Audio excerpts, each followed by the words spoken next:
Recogimos 72.300 firmas en un esfuerzo en el que todos los que están en este equipo participaron, otros no, pero lo vieron o firmaron. Pero fue muy importante para el proyecto de Risaralda Más Grande, que empezó hace un año, haber logrado esta meta. La meta eran 100.000. ¿Qué pasó? Que no era fácil.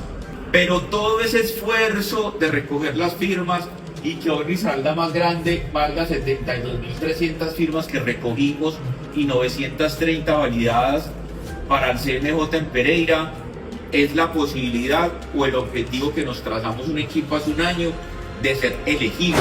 Venimos luchando España, porque así me la juego yo y así me la jugaba desde el día que empezamos este proyecto. Cada día como si fuera el último día de mi vida. Infinita gratitud, infinita valorar lo que hicieron, el sacrificio que hicieron por sacar 72.000 firmas, porque gracias a eso hoy estamos donde estamos.